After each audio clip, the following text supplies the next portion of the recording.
احنا اليوم حنعمل الدولمة العراقية، بس ماخدين نص طريقتها من اهل العراق الحبيب، والنص الثاني انا ضايفة اضافات من عندي. اوكي، انا قلت لكم من البداية ان هاي دولمة بس على طريقتي تقريبا، بس انا ماخذة شوية افكار من اهل العراق، لانها صراحة اكثر اشي هم معروفين فيها اهل العراق صراحة، وبيعملوها بطريقة رهيبة. بس في بعض الاشياء اليوم ما راح احطها.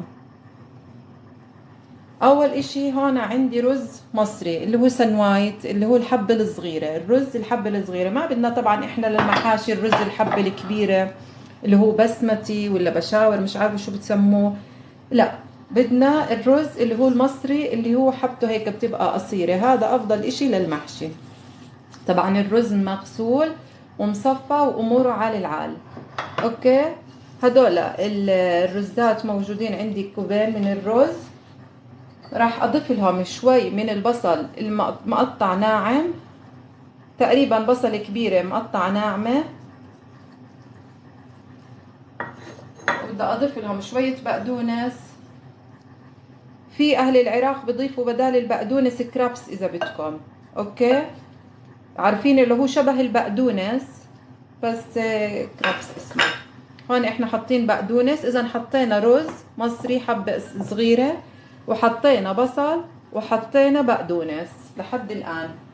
حنحط عليها بندورة مقطع ناعم،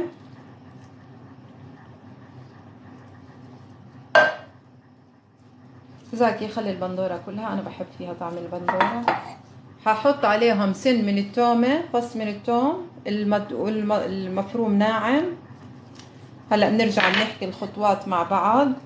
حطينا رز 2 كوب، الرز صغير اللي هو المصري الحبة الصغيرة، ما بينفع البشاور ولا يعني بينفع، بس طبعا هذا اطيب بكتير كتير. حطيت عليهم بصلة مفرومة ناعم، حطيت عليهم بقدونس مفروم، وحبة بندورة او حبتين بندورة مقطعين ناعم، وحطينا عليهم فص من الثوم. ححط عليهم شوي من لب الكوسة والبتنجان اللي طلع من الحشوة تاعت الكوسة والبتنجان. لب الكوسة والبتنجان بنترك منه، بس نحفر الكوسة والبتنجان مش بيطلع منه لب، راح اترك من لب الكوسة والبتنجان شوي صغيرة اضيفهم على الحشوة. اوكي يا جماعة، بسم الله الرحمن الرحيم. اذا من لب الكوسة والبتنجان حنضيفهم على الحشوة، بس تأكدوا يا جماعة اللي بيعمل حشي بتنجان يدوق الحشوة، في بعض الاحيان بيكون البتنجان مر، عشان اذا مر لا تضيفيه. بعدين بدنا لحمة مفرومة خشن، ويفضل انه يكون فيها دهن ابيض كتير تطلع اطيب، بس اللي ما بحب الدهن عادي مش مشكلة يعني، بس افضل انه يكون فيها دهن صراحة. مفرومة خشن.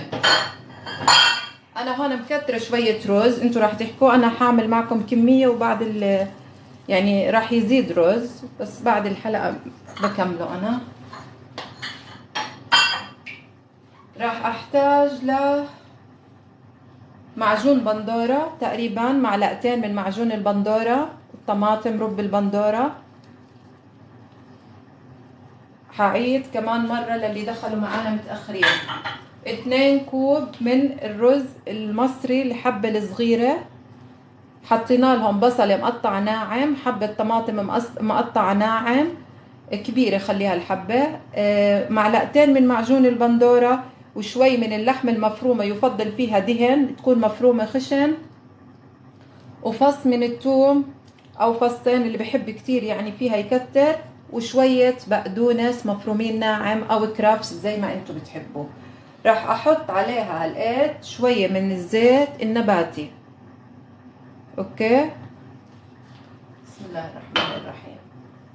شوفوا ايش من التوابل بتحتاج، ركزوا على التوابل ضروري. تحتاج البهار الحلو اللي هو بتسموه البهار السادة، مش بهارات مشكلة، بهار حلو. وبدها شوية فلفل أسود، أنواع 4 أنواع فلفل أسود، بهار حلو وكاري. أوكي، فلفل أسود بهار حلو وكاري، وهذا ملح الليمون. أوكي يا جماعة، شوية ملح الليمون.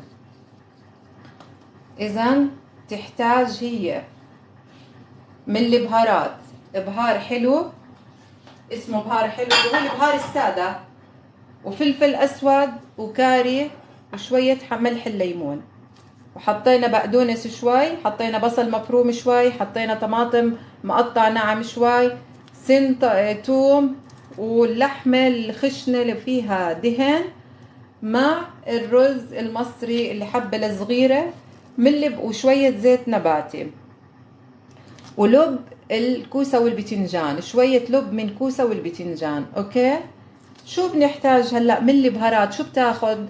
لا تحطوا بهارات تشكلوا، ممكن الناس بتحط مثلا بهارات تانية. الدولمة العراقية هاي البهارات انا بحسها اطيب شي معها. ممكن الدولمة مثلا لو بدنا نعمل محشي، المحشي تاعنا لا بهاراته بتكون غير، بس الدولمة انا بحس هذا اقرب اشي للطعم مع الدولمة العراقية.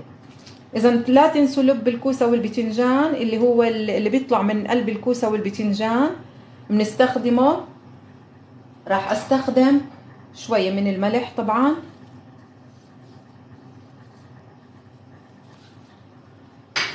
راح احرك الخليط مع بعض. بسم الله الرحمن الرحيم.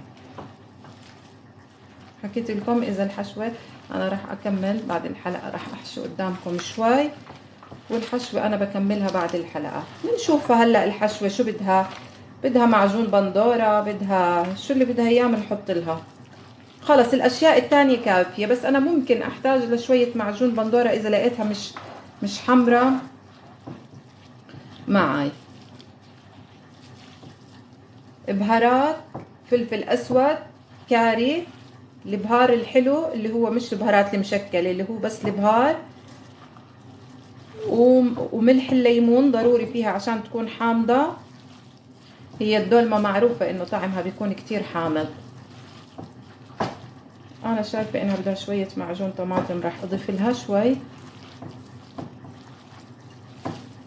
ورشة الملح والزيت النباتي.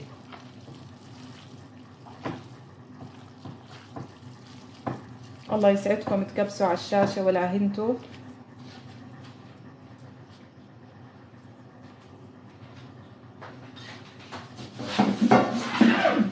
انا مو شايف الشاشة يا جماعة، معلش هلا بتواصل معكم، بس استنوني شوي اخلص الاكلة. راح انزلها كمان شوية معجون طماطم وابدأ في الحشي. كمان مرة للي دخل متأخر، اليوم بنعمل الدولمة العراقية. الدولمة العراقية احتجنا الدولمة العراقية، بس انا ضيفة لها بعض الاضافات، يعني مو دولمة عراقية بحتة، عشان اذا دخل معنا حدا من اهل العراق ممكن يكتب انه احنا ما بنسويها هيك. يعني الدولمة العراقية بس بعد الاضافات من عندي، انا لاغية بعد الشغلات وضايفة من عندي بعد الشغلات. احتاجنا لرز مصري حجم صغير، الحبة الصغيرة، ما تستخدموا البسمة الحبة الطويلة، كل ما كان المحشي حبة صغيرة أفضل. بنحتاج بصلة مفرومة ناعم، وبنحتاج حبة طماطم مفرومة ناعم تكون كبيرة، فص أو فصين من الثوم، وشوية بقدونس مفرومة ناعمة، معجون طماطم تقريبا 3 معالق، شوية زيت نباتي، ولحمة مفرومة، ويفضل إنها تكون مفرومة خشنة وفيها دهن. وبنحتاج لشوية من الحشوة اللي بتطلع من الكوسة والبتنجان، اللي هو لب الكوسة والبتنجان، يعني كمشة هيك بقد ايدك. وبنحتاج إلها يا جماعة من البهارات، الفلفل الأسود، والبهار الحلو اللي هو بتعرفوه البهار السادة مش البهارات المشكلة، والكاري، وملح الليمون، والملح طبعا. هيك صارت خلطتنا بإذن الله جاهزة. هلا بنحكي عن حاجة لشو رح نستخدمها. هون عندنا الرز المصري حكينا للحشوة، هون عندي طنجرة فيها سمنة، معلقة سمنة، وهون عندي الخضار اللي راح احشيها، وانا عندي هون صحن عشان اذا بدي في حبات كوسة طلعت معي كتير صغيرة، ما بتتخيلوا هاي قديش صغيرة، بس ما راح تبين بالكاميرا، قد اصبعي الصغير، بس بدال حرام يعني شو بدي استفيد منها، قلت ممكن اني اسكر فيها الحبات، يعني اسكر فيها الحبات من فوق. وهذا البصل هلا بحكي لكم عنه، بس لما نقشر البصل بيطلع من قلبه لب، برضه ما بكبه، اللب اللي بيطلع من قلب البصل هلا ححكي لكم خطوتين مهمين في الكوسه والبتنجان اول شيء هاي عندي حبه كوسايه. اوكي، شو بتسووا بالكوسه؟ بيبقى في إلها من تحت قمع بتشيلوه، وبتشيلوا هذا اللي فوق.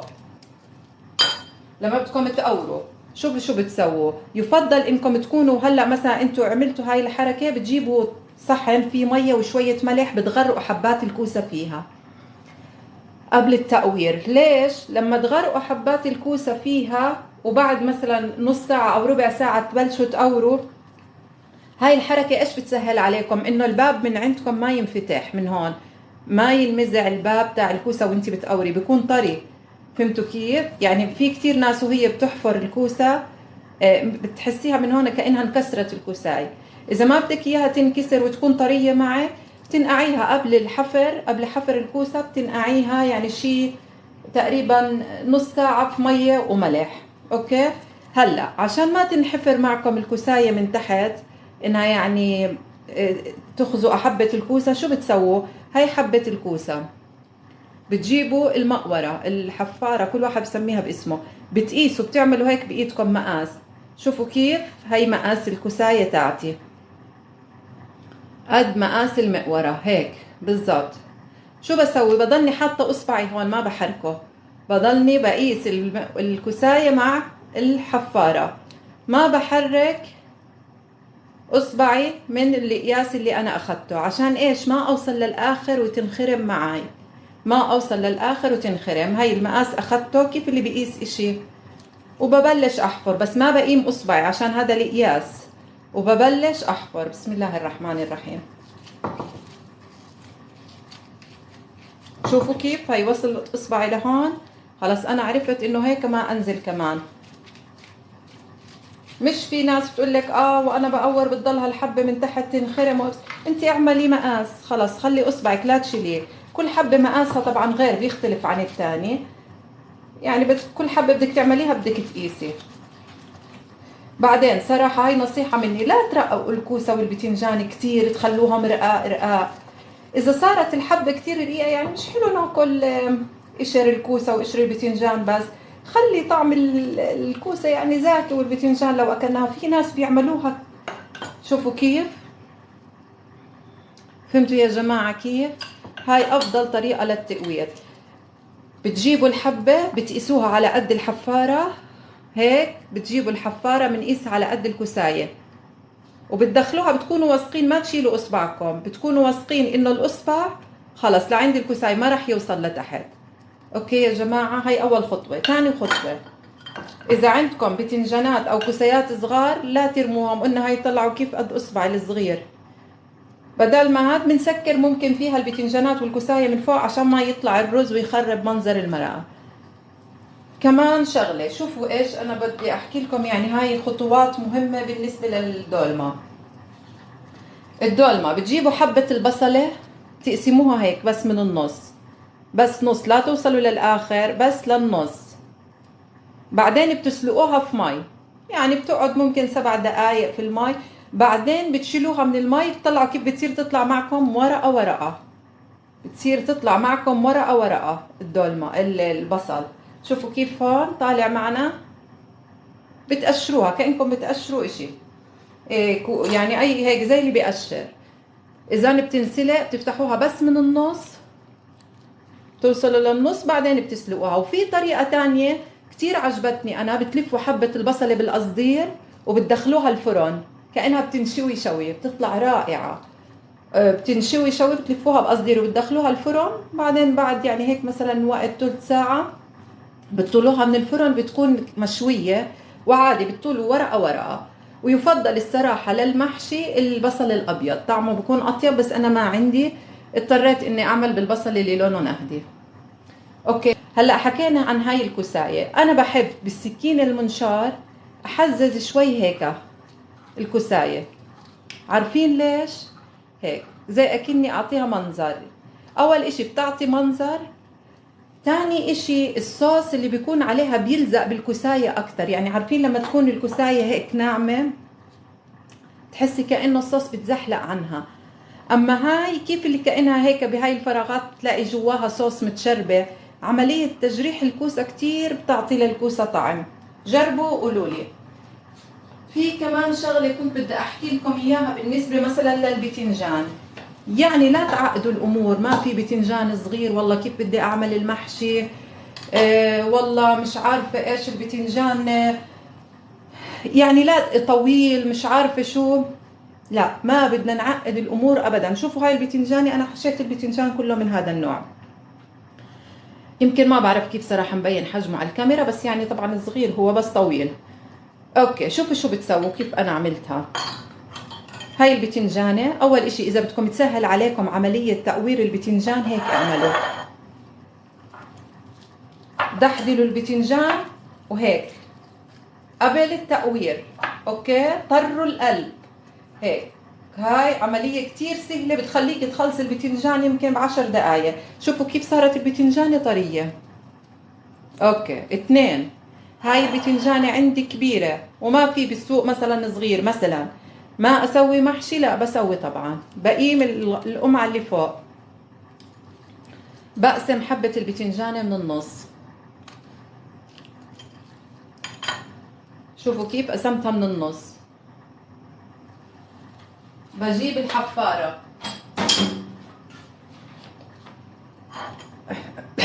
بحفر البتنجانة. بسم الله الرحمن الرحيم. نفس ما حكينا، بناخد القياس وبنبلش حفر.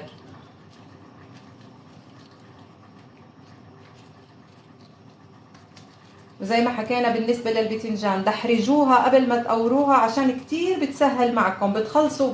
والله هاي الحركة حتدعوا لي عليها. بتخلصوا البتنجان بدل ما ياخد معكم ساعة بياخد يمكن ثلث ساعة. هاي قورات النص الاول. شوفوا النص الثاني كيف بدنا نقوره. لا توصلوا للقاع، ما توصلوا للقاع، تفتحوها من الجهتين. باخد النص الثاني بقيس وببلش. بسم الله الرحمن الرحيم. معلش يا جماعة، اللي بيسأل اشي حاضر من عيوني هلأ بجاوبه، بس مشان هاي خطوات مهمة للمبتدئين او حرام اللي ما عندهم فكرة، عشان نساعدهم،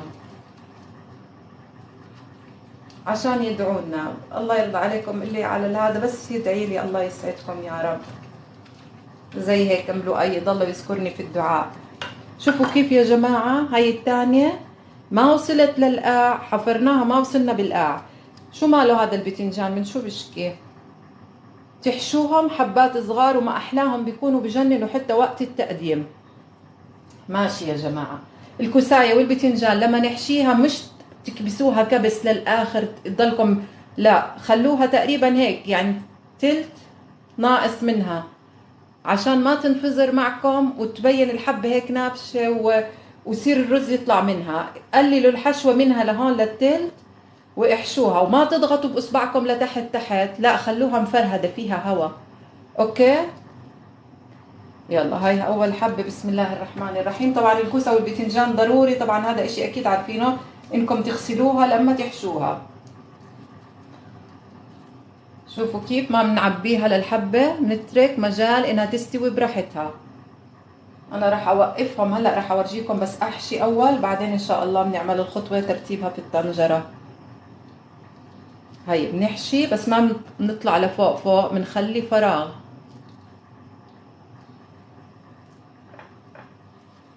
بسم الله الرحمن الرحيم.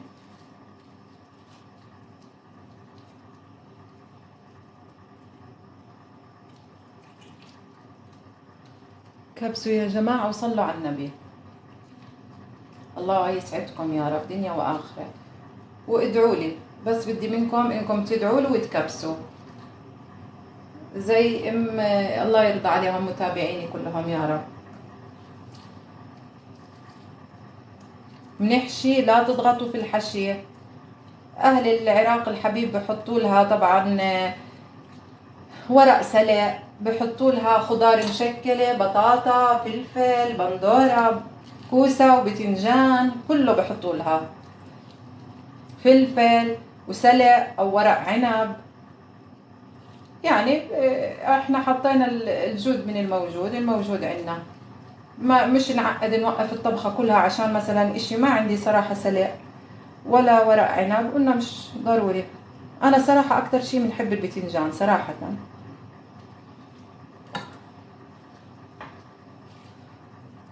بسم الله الرحمن الرحيم. زي ما حكينا لا تكبسوها كتير يا جماعة، لا تكبسوها كتير، خليها هيك تطلع الحبة ما أحلاها معكم وبراحته. الرز من جوا مستوي مو مرزز ومعجن ومخبز. شايفيني انتو؟ واضح ان شاء الله.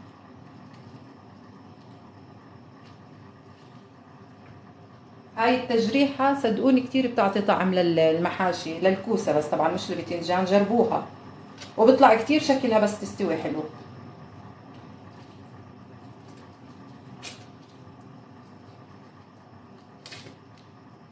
حطينا حكينا بقاع الطنجرة يا جماعة بس للتوضيح معلقة سمنة. ماشي.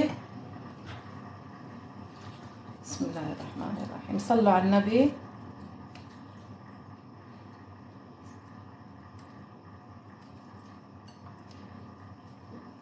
ما في حدا اتوقع ما بحب المحشي صراحة، يعني المحشي اتوقع ما في حدا ما بحبه، بس كل واحد بيعمله بطريقة مختلفة. اهلنا بمصر بيعملوه غير، اهلنا بالعراق غير، اهلنا بالاردن وفلسطين وسوريا ولبنان بلاد الشام غير، اهل الخليج بيعملوه بطريقة بتشبه العراقيين، الدولمة العراقية، والمغرب العربي كل واحد بيعملها بطريقة، يعني بطريقته صراحة. بس بالنهاية كل الطرق طيبة. المهم محشي، المهم اسمه محشي.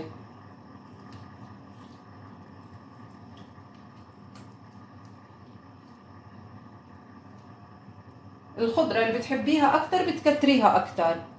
بتحبي الكوسة أكتر بنكتر كوسة أكتر، بتنجان بتنجان. أنا صراحة بالنسبة إلي تركيزي يعني 90% بكون على البتنجان.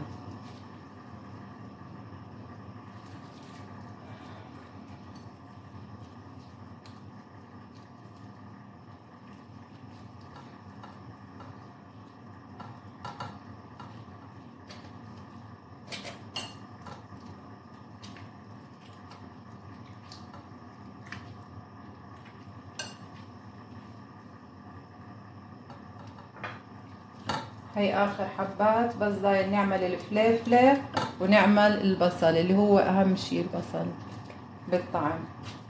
كبسوا يا جماعة لعينتوا، الله يسعدكم يا رب. كبسوا وشيروا. بسم الله. هلا البصل بنجيب البصلة هاي اللي احنا قشرناها هيك طلعت معانا زي تقشير، ولا اسهل منها. شوفوا شو بدكم تسووا. انا مش متمكنة كتير لانه صراحة لابسة كفوف ما بعرف كتير اشتغل بالكفوف، بس راح احاول. شوفوا كيف بتحطوا شوية حشوة بنص البصلة. هلا راح اقرب لكم الكاميرا. بتحطوا هيك حشوة في البصل، بعدين بلفها عادي كأني بلف ورق عنب، اسهل اصلا من ورق العنب. شوفوا كيف.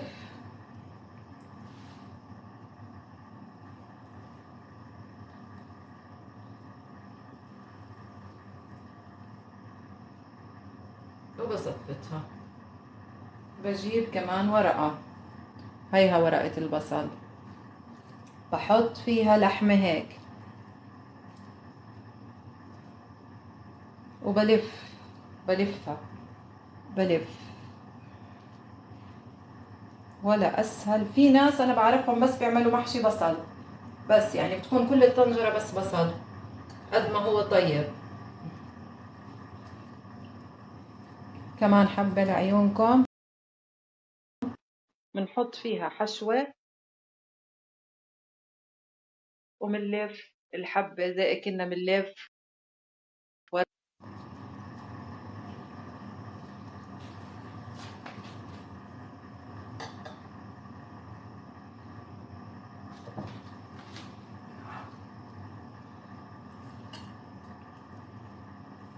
تمسكوا طبعا حبة البصلة كأنكم مسكين حبة بتنجانة أو كوساية بتتاكل هيك، يعني هي هيك بتتاكل. ما أقولكم على الطعم والريحة اللي بتعطيه للمحشي. راح ألفهم كلهم. أنا صراحة البصل رهيب. زي ما حكينا دائما لما تلفوا البصل بيطلع إشي بالنص اللي هي اللب تاعه اللي ما بنلف، زي حاجة طويلة هيك اللي هو هذا. ما ترموه، حطوه هيك فوق بالطنجرة. خلوه هذا، خلوه فوق بالطنجرة عادي، نكهته بدنا إياها.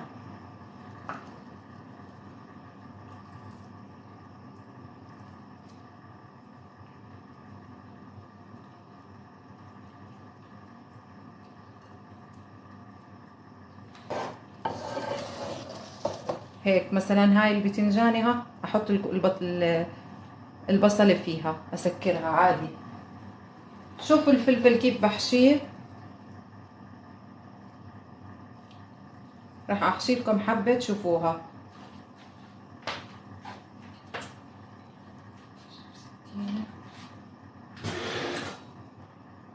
انا عن نفسي بشيل اللي تحت مش اللي فوق، الاغلب بشيل اللي فوق، انا بحب شكلها يضل هيك مرتب. بشيل من تحت وبفتحها هيك وبدخل الرز فيها.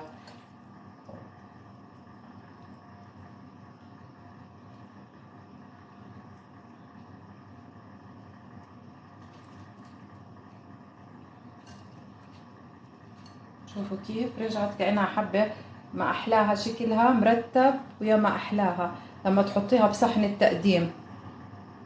والقاعدة هي المفتوحة. بحطها في الطنجرة هيك. اوكي يا جماعة، بجيب هذا اللي حكينا عنه، الكسيات الصغيرة الكبيرة، بشوف اللب ممكن الحشوة هاي البصلة بدي اسكر فيها البتنجانة. في ناس ما بتسكروا طبعا، مش ضروري تسكروه، بس لا انا يعني للامان بحبش مثلا يطلع منه رز او شيء، بحب اسكرهم. بتسكروهم باي كساية بتنجانة عندكم هيك، بتسكروا الباب تاعها، بتقطعوا بتسكروه. هاي العملية ما بتاخد وقت معكم. بتسكروا بكوسة بتنجان، بلب الكوسة بلب البتنجان، بقطع الطماطم اللي بدكم اياه. سكروا الحبات احسن لكم. هاي الحبة اللي احنا حفرناها معاكم. هلا انا بدي ارجع اكمل بس بعد التصوير. كيف الطبق الشكل النهائي طلع عندي يا جماعة الخير. وقفت الحبات، كيفك ما بدك توقفيها تنيميها كيفك، بس يعني هيك احسن، بضمن انه ما يطلع شيء من قلب الطنجرة. راح اركبها في بقاعها سمنة، راح اركبها على الغاز واوطيها على الاخير. الخضرة اللي عندي راح تنزل مي في البداية، راح تنزل الطماطم والخيار، الطماطم والبصل والفليفله والبتنجان والكوسه، حينزل منهم مي. حتلاقوا الطنجرة بعد شوي وانتم مش ضايفين مي عليها فيها مي. نتركهم شوية يستووا هيك براحتهم من ميتهم. بعدين انا بضيف لهم صراحة شوية مية معجون بندورة، ماشي؟ مية معجون بندورة مخلوط فيها حبة بندورة فريش. البهارات اللي بستخدمها مع مية البندورة رشة خفيفة من الفلفل الاسود وشوية ملح، ماشي؟ وفي القاع عندي سمنة. اهل العراق الحبيب ما بحطوا مي عليها ابدا، بحطوا ممكن شوية دبس الرمان، دبس التمر الهندي في الاخير شوي عشان تبقى حامضه كتير تاعتهم. بحطوا هيك شويه تمر هندي سائل طبعا، وفي بحطوا شويه ميه معجون طماطم، في بيعصروا بالاخير ليمون. يعني في طرق حكينا، هاي الطريقه اللي خليني الف لكم الغاز تشوفوها وهي مركبه، وبرجع اورجيكم اياها مره ثانيه. شوفوا كيف الحبات، اصلا الحبات من هون، انتوا ركزوا على هاي المنطقه. شوفوا كيف المية بتنزل وبتحسوا بقلب الحشوة في مي. وطوا الغاز وخلوها بتستوي على راحتها، بس ما بصير تعلوا الغاز. اذا عليتوا الغاز ما بتنزل مي. هيك بنتركها، بدها يا جماعة وقت تقريبا ساعة ونص، وبتكون اكلتنا خلصت اليوم بإذن الله.